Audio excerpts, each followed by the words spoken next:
What up, everybody, and welcome to Creeps of the Crypt. I'm your host, John, along with my co-host, Other Alan. What's up, guys? Glad to be back. that's right, and we're here to talk about what episode is this, 6 of season... Episode 7, Season 2 Episode of Tales 7. from the Crypt. Yeah, episode 7, Tales from the Crypt, season 2, titled The Sacrifice. That's right, we just recorded, I don't know, an hour worth of material, and I was like... A good DLC worth of podcast. I don't know how we delved into it, but we got really deep in your past. Oh, God, so much shit. So much Some shit. could have been, some Yes. should have been, some bullet dodges. I'm showing him pictures of this girl, and then they said she looks like this other girl I used to hook up with, and then, or no, actually never. Well, I don't know if I did, but anyway, no, it was just another girl who's a very good friend, and she looks exactly like her, and it's crazy. And then I spoke about somebody else. I got a text from, and then I said, nah, I don't want to add this. I'd rather not. And then that was it. It led down this really big rabbit hole. It was crazy of random. Does he got AIDS or not? Oh no, it wasn't AIDS.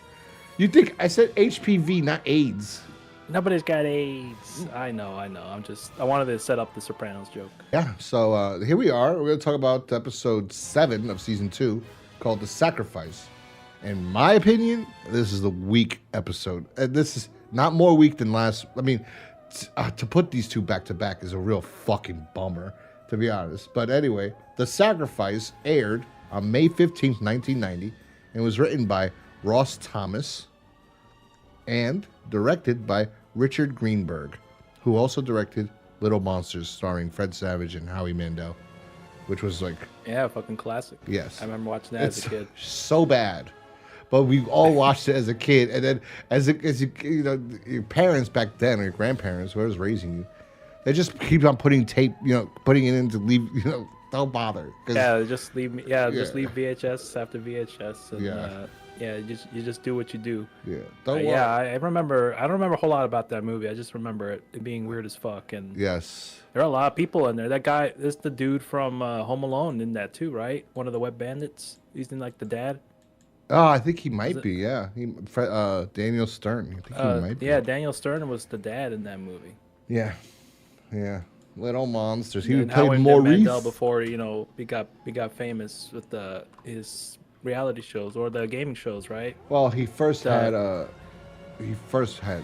Bobby's World. Or Bobby's World. Yeah. Oh, right. Also Gizmo. I think Gremlins. He was. But let's say for sure, yeah, that guy's got a long career. So big ups to him for still doing it. Yep. And actually, his brother in Little Monsters is actually his brother in real life. Yes, it was Daniel Stern. And his little brother is his actual real little brother, who was the kid in Boy Meets World. But anyway, yes, so Richard Greenberg directed that, and that was kind of a failure, technically, even though some of us hold it high regard in our memories. But anyway, let's get back to this episode called The Sacrifice. Now, why don't you tell us what this episode was about, sir? I make a breakdown, kind of the setup of the episode. We got an insurance sales agent, right?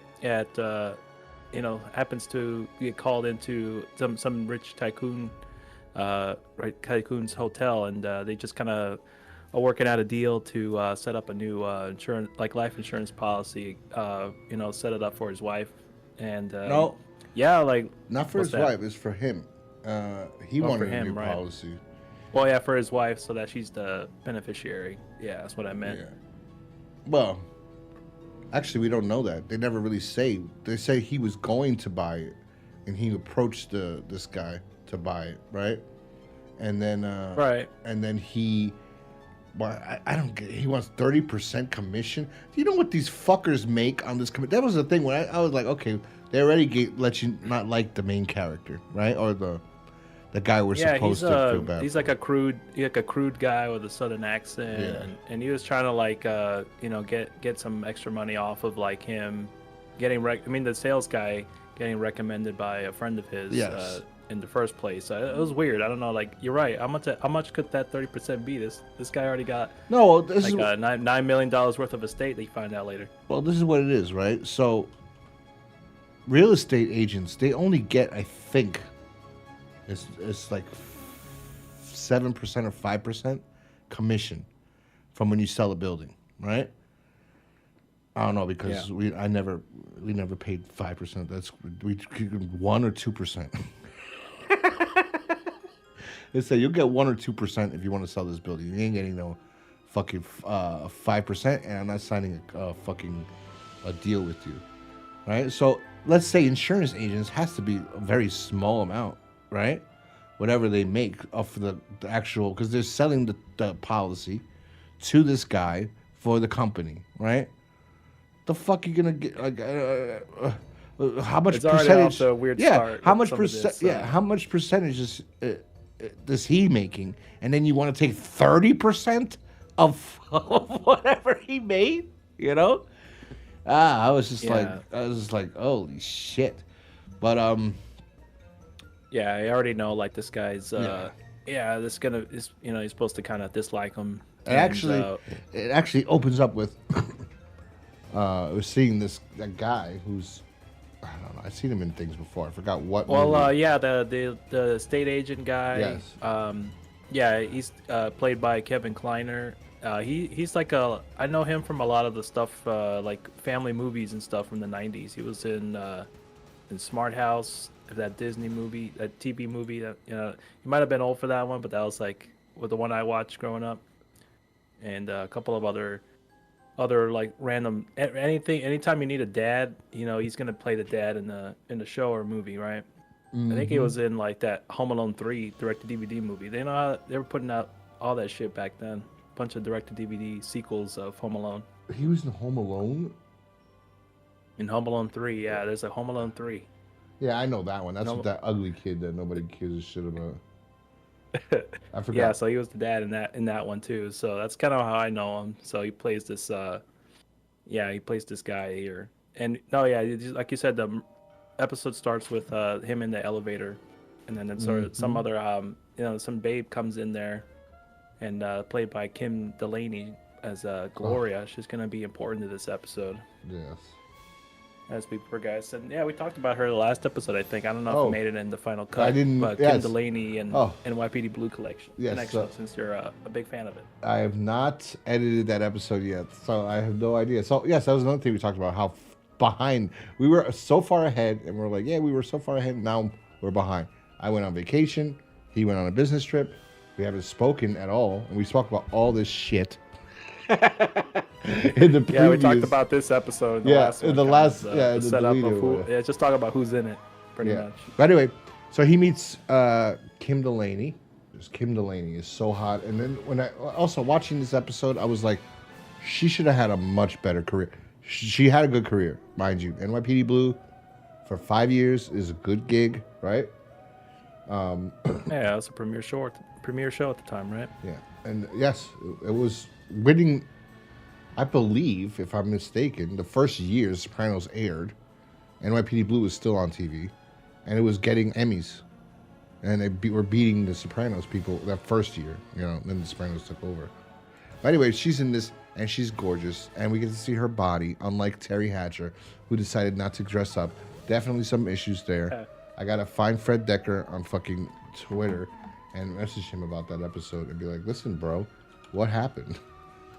That was a really missed opportunity there.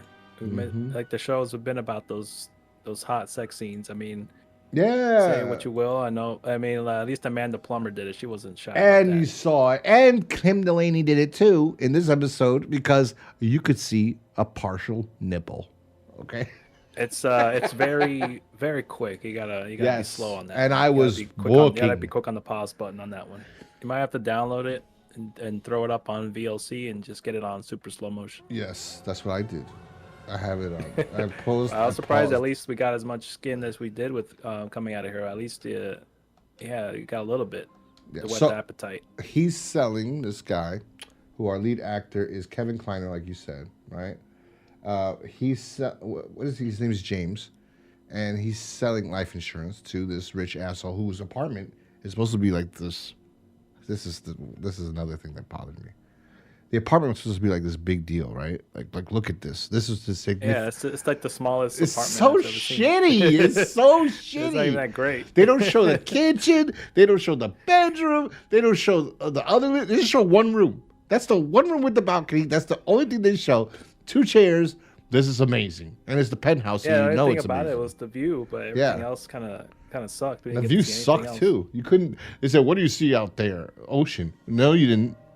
And they didn't show because it wasn't there, and they didn't have a shot to show of the Right, ocean. That's true. Yeah, so they said, "Oh, I the didn't even- ocean." Yeah, we got a little like background art there that they always do. Yeah. That's true. That you're right. I'll I gotta agree with you on that. Yeah, because prior to the whole scene there, they were showing shots of LA and then the beach, and then all we get this just generic pan overview of like the city skyline. It's Yeah. like it's just buildings. Yeah, that's What what it else is, you yeah. got there? He goes, look over there. What do you see? He goes, the beach. And what do you see over there to your right? And then he goes, Los Angeles. He goes, nope.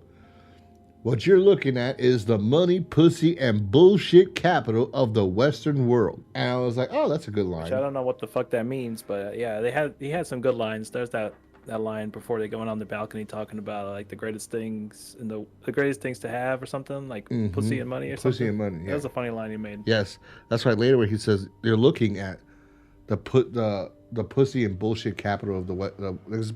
That's Los Angeles. He's saying like I'm from the South. This is some bullshit phony fucks over here, and but the hottest women too. That's what he's saying supposedly, and I agree with both. yeah, I agree. but let me see. So then, all of a sudden, the girl he was talking to, Kim Delaney, in the elevator, which he asked, "Which apartment is yours, or what's your neighbor like?" Which is he's going to go visit. Yeah, she'd hit the P2, Yes. penthouse 2, PH2, and, it yeah. was going up on Pens 1. Yes. Yeah, penthouse 1. So that he finds out that that's her husband, and then she looks at him. She's like, "Hi, So then she kind of asks, I think, like, "Where do you live?" Which is kind of awkward with the husband there. Like, do your family have an apartment or something here? I was like, "Oh, honey, abrasive." Or not abrasive, like, what the She was hell? throwing those signals up quick with the guy. there. Yeah, with her husband right there. It's like, where you live? Yeah, where do you live, buddy? And then he's like, "No, I live on a boat." Yeah, I'm like, okay. it's the coolest guy ever. He lives on a boat. Yeah, that's not He was cool. trying. Who does? They made it seem like he was being smooth. Like, oh, he's cool, man. He's not living in this big ass penthouse. He's living on a boat. Yeah, because It's called a why yeah, not? you know, because he's so attractive. No, and second, so many women are gonna leave their wealthy fat husbands for a guy who lives This on is a like boat. the modern women's dream right now. I could not or live on a for- boat. I couldn't even. We used to hang out. We had a boat. I had a boat. And we used to hang out on it all the time. Like, we would go, when teenagers, we'd go and hang out, party, drink on the boat and shit. We wouldn't take it out, but we'd party on it and have fun and hook up with girls on it. It's not fun to sleep on a docked boat. It moves. Yeah, it still moves. That's kind of the big downside there. I don't get it. Yeah. No, well, it makes sense later on. We'll talk about it later how the episode ends. But now, as a joke, irony is that it makes sense. Yeah. I'll bring it up later. But then. But yeah, Yeah. they Go kind ahead. of get flirty with each other in a way. But it's like a bit. It's just so sudden, right? It's almost that, like you said, the logic is weird on this one. In this episode, it's Very. she wouldn't put this much effort into leaving this guy for this dude Yeah. that lives on a fucking boat. Not only that, this is a line that was written, and I was just like, yeah, right? So the line written in the episode, he talks about how he asks her about the PHP2, whatever, and she goes, "Oh, you must be a salesman, right?" And he goes, "Well, yes, I am. The best salesman or whatever." And he goes, "I could sell." I listened to that conversation, and the first thing I thought was, ugh, what hacky writing. And the performance, the way he said it, it was just like, just shit. And I looked up the writer. It was like, oh, he's, which, another thing, I mind you, before I interrupt, it said, I said written by when I talked about this episode earlier, Ross Thomas. No, it didn't say written by. It didn't say teleplay by. It said screenplay by, which I don't know if I'm mistaken or not. Somebody could Google this for me. I thought that when you are adapting something for the screen, it had to be played on a movie screen, right? Or be a theatrical or a runtime of over 100 and something minutes or 90 minutes for a film, right? This guy, Ross Thomas, was a playwright. So he wrote for plays, Broadway plays. So that's why maybe he wrote in that way. on the script. Maybe he wrote screenplay by instead of teleplay, because teleplay is when you're adapting something. Like, let's say there's a book, Carlito's Way, right? And I want to adapt that into a television series. I would put based on a novel written by Edwin Torres, right? And then I would put underneath teleplay by, because it's a television series. So I don't know why this guy wrote screenplay for. Maybe because it was on HBO. Maybe. Right. It's I mean, not it TV. seems like it makes sense just from his background and the way even for the 90s standards, like some of the writing wasn't always like that. So it did feel a bit off. It for felt this one off, too. yeah. And Much like the last episode, it was kind of that same similar style of writing from what I remember. the last So episode, it makes sense. the thing that was off was that it obviously was I don't know, that director, he got fucked and then he didn't do anything after. He had such like a boom career. This guy, he did one movie that was like a cult classic, and it's really a terrible movie, which is Little Monsters. After that, this is the only other thing I think he directed besides maybe 2 other things. And then it's nothing. It's just visual arts. He just works on a bunch of not a director. He works on different sets. It seems like Not as a Didn't do too director. much after that. Yeah. But anyway, so she follows him to his boathouse because she was so turned on that he lives on a boat. By his suaveness. Yes, she was like, oh my god, he has a boat. Oh, I'm leaving this guy. But anyway, so she goes to find out, and he's like, I knew you were gonna come because you love me and you want to bang me. And she's like, really? How'd you know? He goes, because I just sold your husband a policy. And she was like, uh-oh. How much? Yeah, you're not the first one that's reached out to me. Yeah. And then she said, like, he goes, oh, the wives, they always want to know what their husbands did or whatever. I guess she was the beneficiary, right? Yeah. Or no, I don't know. Yeah. I don't know. But then she goes, He was looking into it, yeah. well, do you tell us? Do you tell the wives when they ask? He goes, if they're nice to me. And she's like, I could be nice to you. And she fucks him. And then when she She's really nice. she's super nice. And this is how all women should act when they want to be. No. And then, She didn't want to break the law. mhm. You saw a little bit of, yeah, okay, this is not, oh, here we go. This is terrible writing, actually, Mr. Playwright. Okay, so then after It was that, just an excuse, for them to hook up. for them to fuck, okay, but the filming was good. The guy did a decent job. He got half a nip or a quarter of a I nipple. think that scene was the best shot out of that whole Oh, episode, oddly yes, enough. the sex scene was the best. This The guy, sex scene on the boat. I'm telling you. He's like lifting their leg up slowly, and got that nice the light from the outside. Yeah, it was shining in. perfect. She's holding her, putting her hands up over her head and holding down to the bed frame. She is a And great actress. It looks like he was really licking her pounding. ass Yes, for a little bit. I told you he was leading her. I told you I was watching that scene last time we talked, and I was watching that, and I'm like, I think he's eating her ass. And then they show a shot of her fucking like face down, but not really because she's on the pillow. Right? It's face down, but she's turning her head, smiling, looking back while he eats her ass. So she Yep. the actress knew what was going on. So she's like, yeah, eat that ass. So no. So they bang. And then out of nowhere, this guy gets pussy whipped in like 3.2 seconds. And he's like, I'll kill your husband for you so you can stay with me forever. Out of nowhere. Out of like, he was in love. I guess it was that good because she didn't make any sense. Like, how are you, like, listen. Yeah, She's supposed even to, yeah. the way it was shot, he was doing all the work. It's not like she was doing anything. She was just laying there. anything good. Yeah, She's just laying but there, hey, fish. But like a dead fish. You just lay there like a dead fish. But he brings it up to her. He brings up the whole idea of killing her husband. How the fuck? Do you just fuck someone and they're married and you go, I'm gonna kill your husband for you? Yeah, this guy moves fast. Didn't she even say, why would you even suggest this to me? Right? Didn't she say that? Yeah, she was surprised and She's like, she was surprised that even you would ask that and like I was like, what are you talking about? I'm not even thinking about killing my husband. Yeah, I know. And then somehow she gets convinced, like after he's saying, he's like all lover boy over here. Mm-hmm. So then what happens? Idiot's what I say. Then what happens?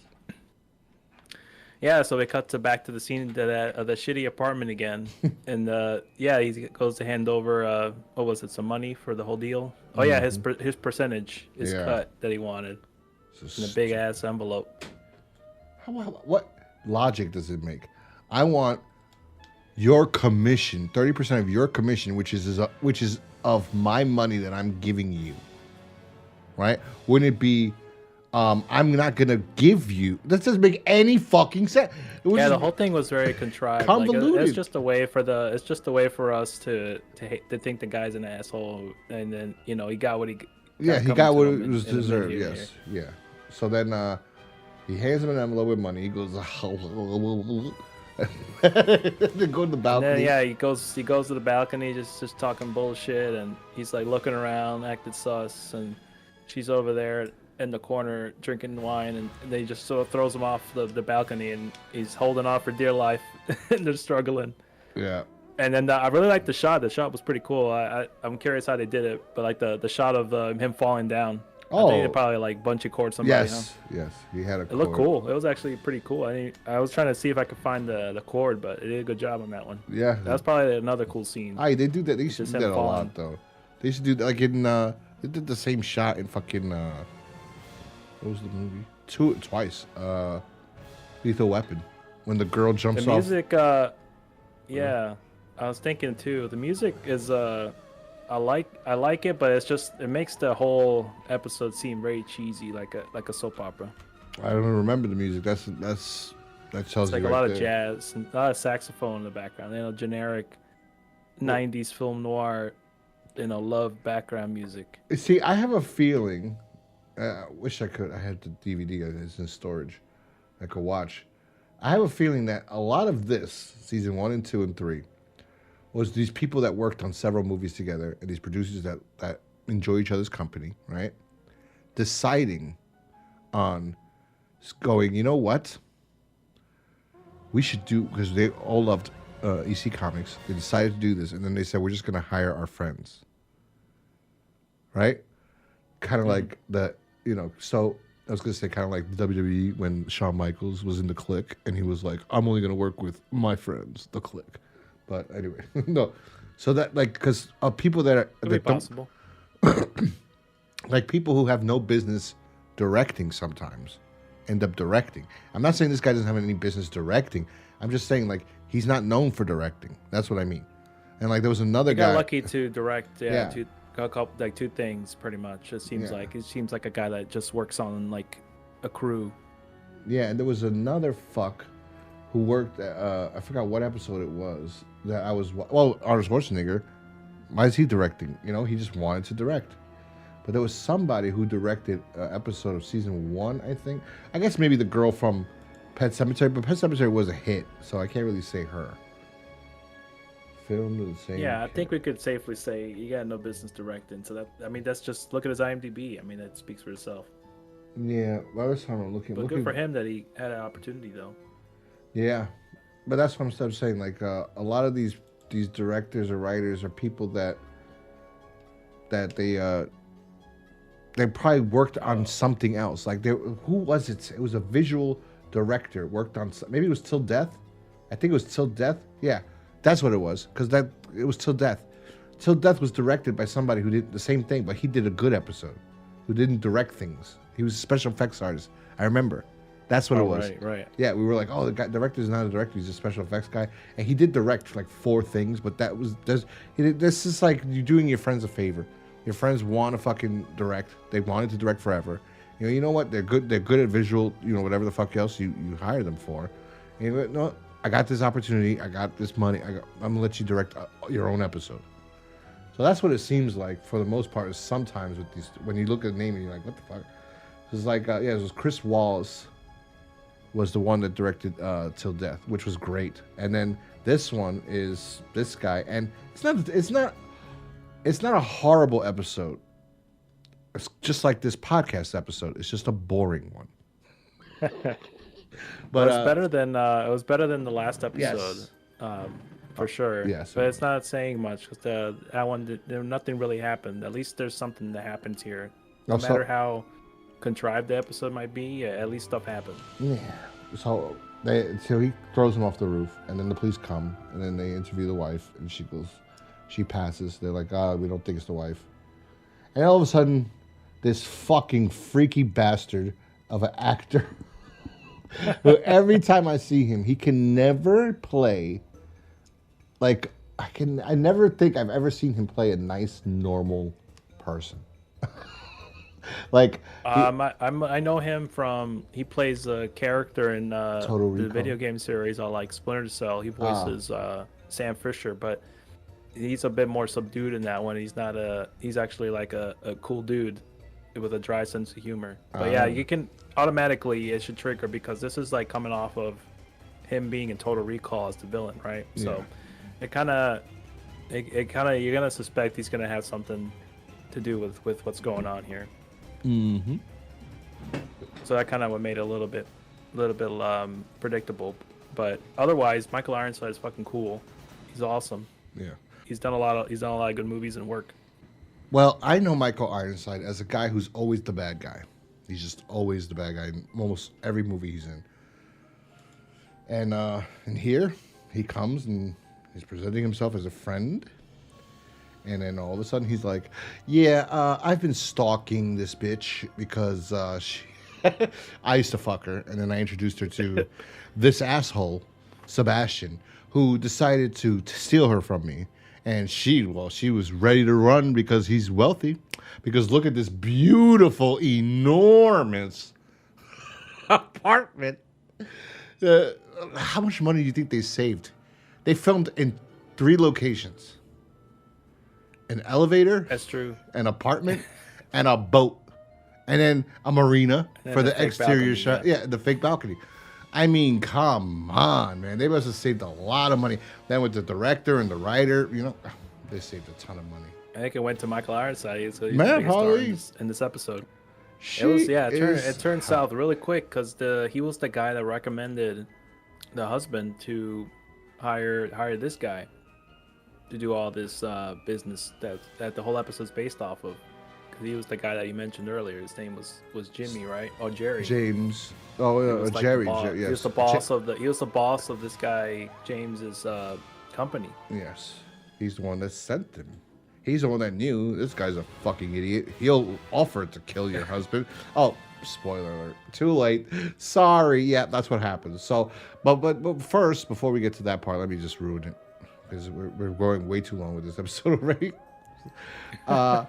So all of a sudden he comes in and he goes, I've been living in that apartment across the street, basically. And I've been taking photos of her naked because I'm a pervert. And then all of a sudden, I just saw you kill my best friend. So I'm... Right. Yeah, so now we're going to share her. Yeah, that was his deal. Like, he didn't want money because he had enough of it, is what he said. Mm-hmm. I want her.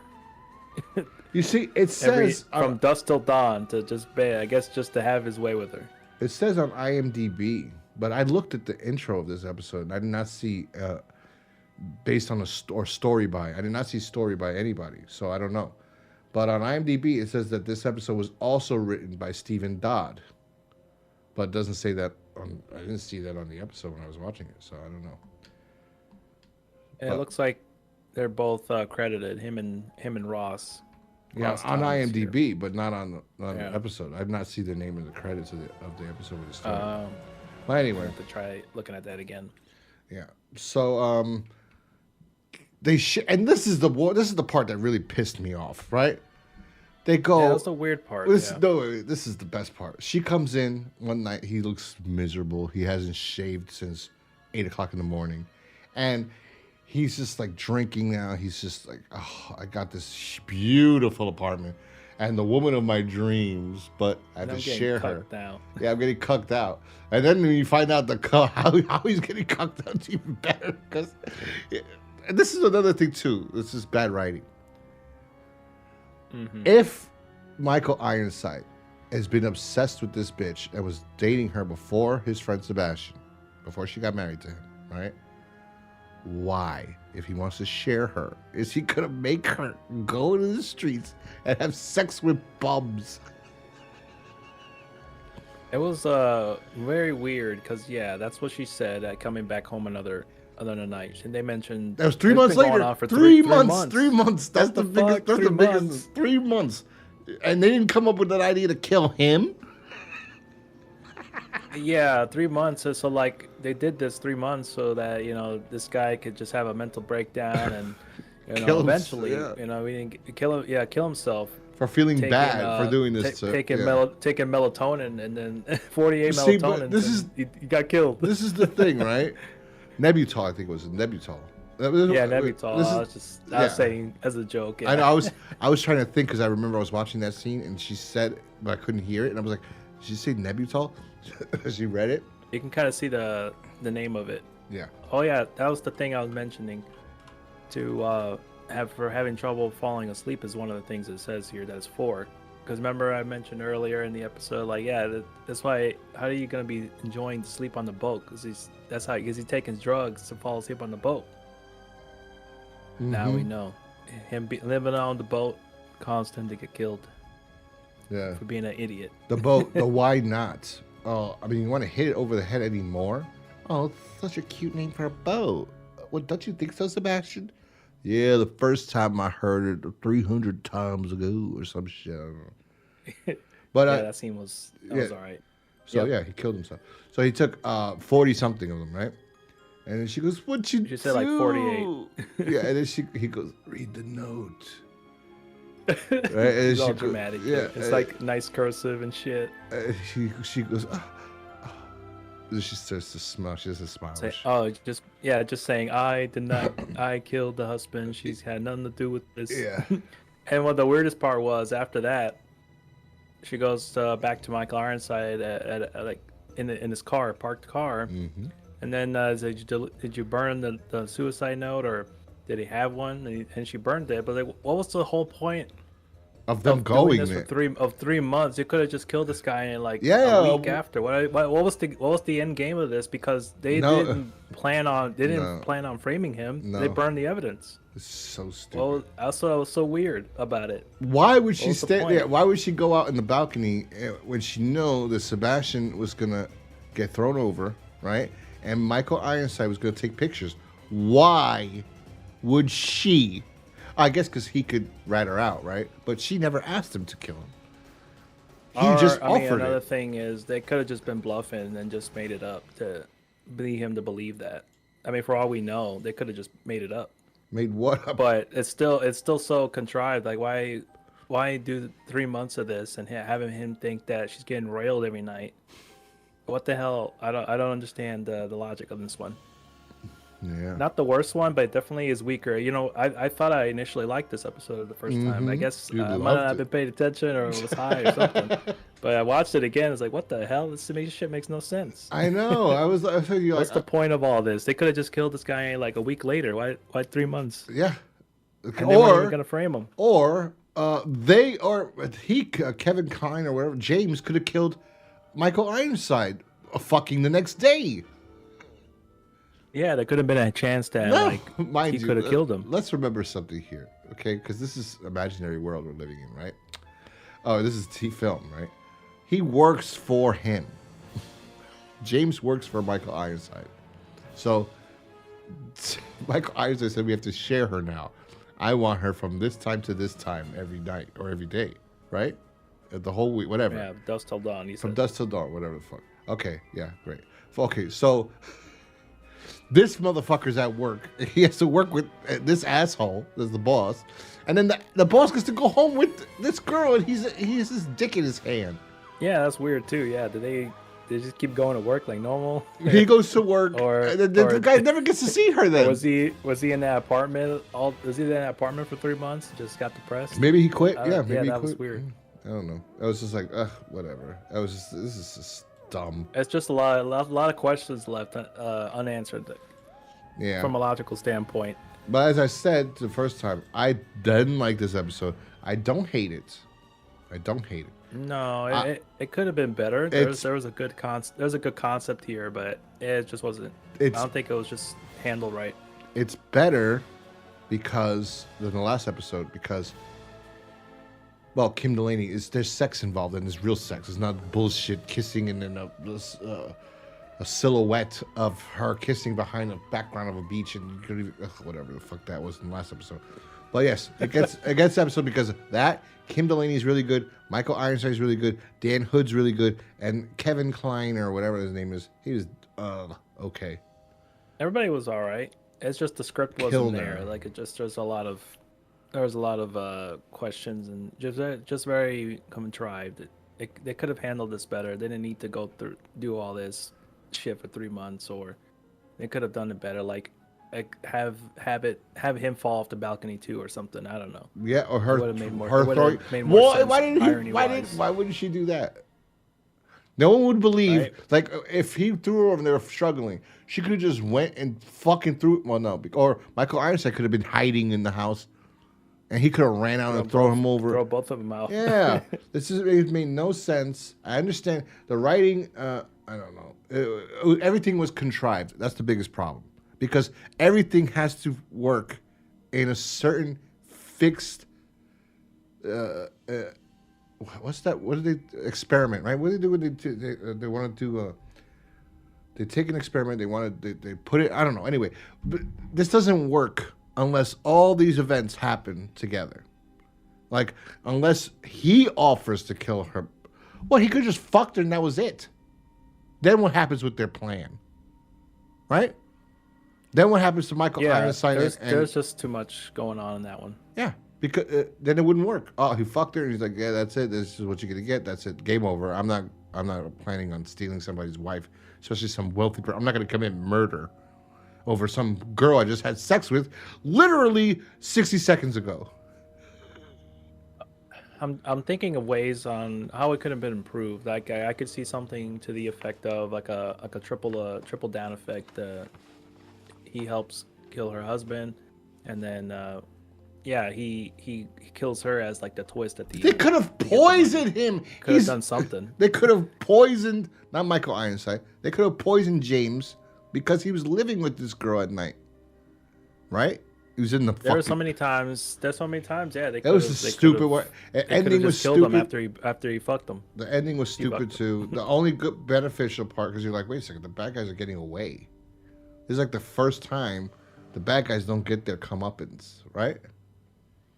You're very right. And then yeah. you're like, oh, and then at the end we're supposed to think that the parrot is going to tell the police, so they get caught because the parrot. They go back to they focus on the parrot. Yes, we didn't talk about the parrot. Dan Hood had a parrot in his house.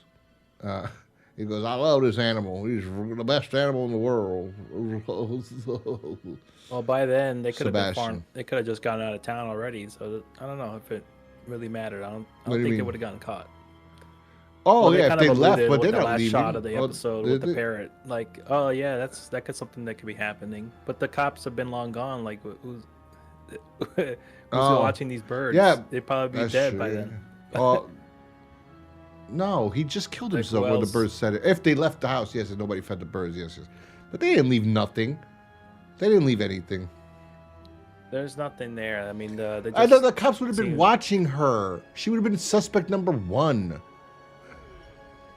True. In any instance, I And think, she- regardless yes, of- number one suspect, of always. the good good alibi, they wouldn't have just called her out of question in like one interview. Mhm. That was just they had one interview with her and that's it. Okay. Oh, she's that's it. innocent. This is definitely a Simple case of suicide. She definitely didn't kill him because he didn't sign the papers. Yeah. Yeah, that's what they said. Which also that was weird too because he didn't sign the papers. Like, well, how is she getting any money? she's getting the old deal. Maybe see they never delve into anything anyway, right? Because they wanted the twist or the punch is to be she's with Michael Ironside in the car, but I guess Kim didn't want to kiss him because she's like, I ain't kissing this motherfucker because he's Satan. Yeah, I mean, so I'll put my head on his not lap, even Sharon Stone on his shoulder. Him. Yeah, nobody wants to kiss this fucker. He's the devil. So I know him from that, and what's that movie where his head blows up? Scanners. Yes. Scanners. So he is fantastic. Yeah, he's always great in everything he's in. So I mean, that's what kind of made the episode. At least the cast was better than the last one, and that's about it. Otherwise, other than getting a pretty decent sex scenes shots of Kim Delaney and the nipple and you gotta just pause it just right and you see it. Mm-hmm.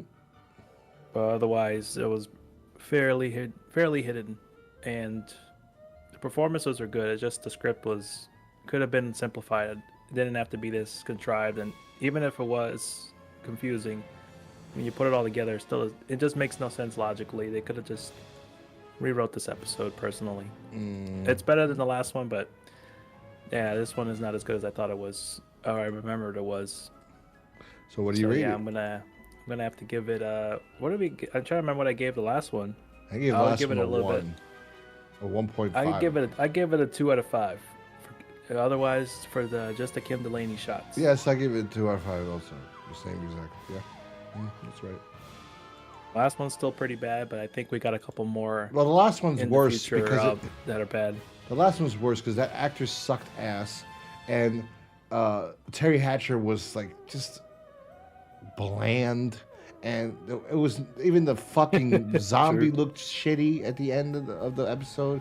I was like, this looks like a fucking statue. It doesn't even look like they wanted the actor to come back. So I don't know. Oh yeah, that was just yeah, it was just a lame episode.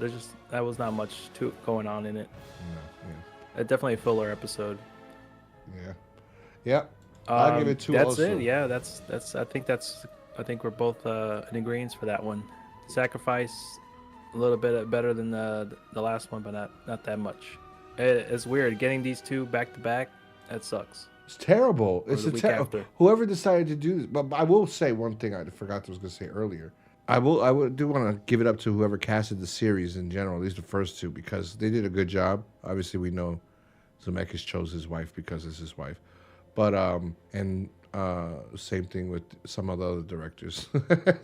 But like they picked really, and let's look at this. To be honest, a lot of the females in this are much better actors than some of the males. Because Kim Delaney much better than the male actor, right?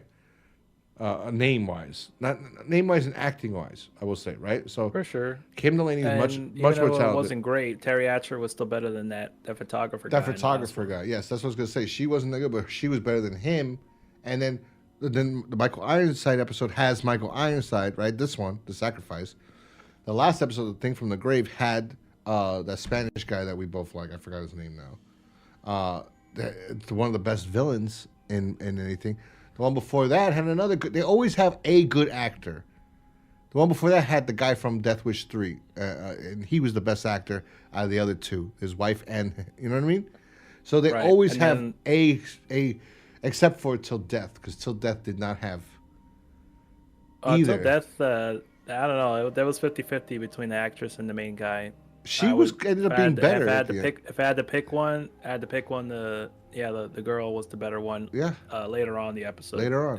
It seemed like she had more fun. Yeah. Whatever they were doing. I guess the best actress would have been in that episode would have been Aunt Viv from Fresh Prince, because she plays the voodoo woman.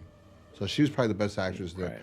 Then episode 3, Cutting Cards. Both of them are great actors. He was in Roadhouse. I watched Roadhouse yesterday for technically the first real time watching the whole thing, because I watched parts always. I was always catching on TV. Yeah, and I was like, oh, he was in Roadhouse. He was the guy who goes to Patrick Swayze. He says, I want you. And the other guy is hilarious. I just saw a movie with him, the bad guy in Roadhouse. Does not look like he'd be your typical bad guy. And then I saw him in another movie today, and I was laughing. I was like, oh my god, I just saw him yesterday, and now I saw him today. I forgot the actor's fucking name, but he looks. Oh, what was that movie? Oh, the Big Lebowski. I saw him in the Big Lebowski. He's the guy who owns the porno studio. That Bunny, played by that girl that was very popular. She was in. Was that Tara Reid? That wasn't Tara Reid. Was it Tara Reid? It could have. Maybe it was Tara Reid. Anyway. I think the guy's name's John Doe. Who? Right? Am I thinking of that one? The one you're mentioning that was in Boogie Nights? In Boogie Nights? When the? Oh, I thought you said Boogie Nights. About big. I said about Big Lebowski. Big Lebowski, yeah. I'm like, what the fuck are you talking about? Yeah, so the Big Lebowski. So yes, so and there's another thing I wrote down here. When they went to the boat, I think the first time when Kim Delaney goes to the boat the first time, there's a girl on the dock talking to somebody in a red bathing suit, and I was like, red bathing suit. I wrote that. It's like it's like I didn't even notice that. It's just girl. It was I so wrote quick of a scene. I wrote girl in red with a great ass. That's what I wrote. Well, yes, that's who's there. Yeah, I agree. I'm rewatching that right now. Yeah. Yeah. It just if you miss it. If you miss it, you miss it. Yeah. But yeah. So good point there. Demi That's Moore. Where my 2 rating come from too. I guess that episode with Demi Moore is because they cast Demi Moore, and she's like, no, you got to have somebody really good to work with her. You know what I mean? And then they picked Jeffrey Tambor, who wasn't a big name. But I think the Larry Sanders Show was airing at the same time. I mean, they did Joe Pantaleone, you know, Leah Thompson, Amanda Plummer. That old guy that, you know, he was in the movie in the last episode, even though of season 1, even though he's actually they're both talented actresses. She was in Three's Company, right? Yeah. So I don't know. Anyway, this episode was just blah. The next episode is fucking great. I love the next episode. I can't wait to rewatch it. Katie Seagal's in it. And that guy was famous at one point. That dude was famous in that. Which guy? The lead actor in the next episode, for crying out loud. He was famous in the 90s, or semi, you know. You saw his face in things. He was acting. So, yeah. Oh, okay. Yeah, I remember him in, he was in Pirates of the Caribbean. He was one of the actors in that one. Wow. Mm-hmm. Oh, yeah. There's issues with them. So they're saying goodbye to him. And then he gets on the boat. He goes, bye, bon voyage. And then they go, bye. And then they realize that they just got fucked. And they're stuck on the island by themselves. But that's where the fat guy, the skinny guy has a glass eye, I think, right? Or he was the one with the glass eye. I'm not sure. Either way, I've seen Pirates once, and he was good in it. I do remember him in it. I thought he was with a skinny guy, but yeah, looking at his photo, it reminded me that he was in it. So yeah, I'm looking forward to this one too. I remember I watched it when you were recommending me episodes, and yeah, this one was one of the good ones too. So after this, you know, they'll be washing our taste with at least something better going forward. Mm-hmm. I know. That was for one episode at least. Because then the one after is shit. And then we got another good one. And then we got the four-sided triangle coming up too. Yeah. A ventriloquist dummy. Not too bad. No, I like that one. I don't like the Judy. You're not yourself today. Yeah, but anyway, that's one of the worst ones too. Yeah. But we got more good ones coming up, so I'm looking forward to talking about those. Yep. Oh my god, I hate that one. All right. Anyway, that's all for today, ladies and gentlemen. I hope you enjoyed this episode of. I was going to say something else. I hope you enjoyed this episode of Creeps of the Crypt. We will talk to you guys next time, and that's it for now. We have not that many episodes left. 6, 7, 8, 9, 10, 11 episodes left. All right. Still a pretty decent amount. Yep. We're already like number 7, so next one will be 8. We're getting there. We're getting there. All right, guys. We will talk to you guys next time. Thanks for hanging out with us, listening to us. Remember, if you want to support us, check out ghostcrusadersmerch.com. You can follow us on Twitter at Creeps of Crypt, because there's only one fucking letter, and it wouldn't let me put Creeps of the Crypt. But Also known as X. yes, on X. Sorry, not Twitter. But yeah, that's that. And anyway, we will talk to you guys next time.